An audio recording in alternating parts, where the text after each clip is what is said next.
G'day there. Have you ever looked at your super statement and thought, I reckon I could do a better job myself? Well, today we're going to dive right into that idea. We're talking self-managed super funds and whether taking the wheel is actually the right move for you.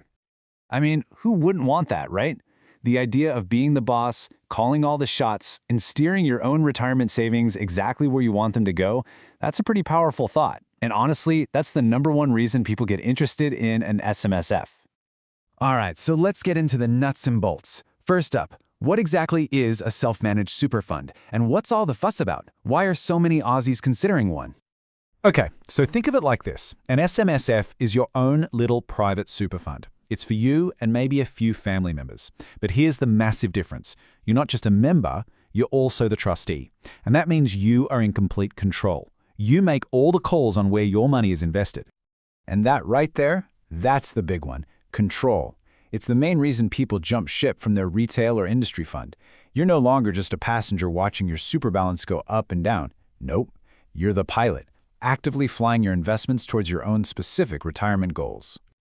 Now, with that control comes a whole world of new options. An SMSF lets you invest in things you just can't touch in a regular super fund. We're talking about buying direct property, snapping up some unique artwork, or even holding physical gold bullion. The investment universe gets a whole lot bigger. And you can't talk about SMSFs without mentioning the tax side of things. It's a huge drawcard. See, any money your fund makes from investments is generally taxed at just 15%. But, and this is the real kicker, once you retire and flip into the pension phase, that tax can drop all the way down to zero. Yep, zero. Tax-free investment growth. Pretty amazing. Okay, but hold on. It's not all tax breaks and fancy investments. With all that amazing control comes a whole lot of responsibility. Being a trustee isn't just a title, it's a serious, legally binding job. This really hits the nail on the head. You're not just playing with your own money anymore. You're running a proper, regulated fund. And as the trustee, you are personally on the hook to make sure you're following every single rule. The buck absolutely stops with you. So what does that actually look like day to day? Well, these here aren't just friendly suggestions. They are your legal duties. You must act honestly, always. You must put the members' interests first. A big one is keeping the fund's money totally separate from your own bank accounts.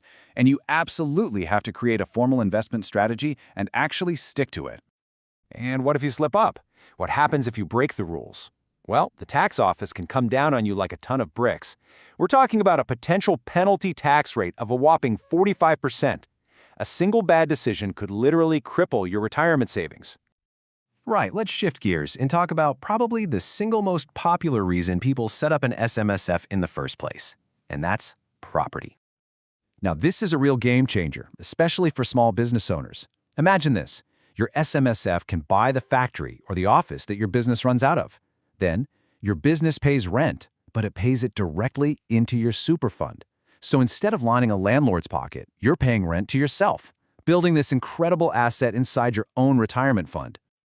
But wait, you might be thinking, how can my super fund get a mortgage? Well, it can, using a special kind of loan called a Limited Recourse Borrowing Arrangement, or LRBA. It's designed so the fund can borrow for one specific asset, like that property. The limited recourse bit is crucial. It means if something goes wrong and you can't pay the loan, the bank can only take that one property, and all the other assets in your super fund are kept safe. Let me give you a quick real-world example.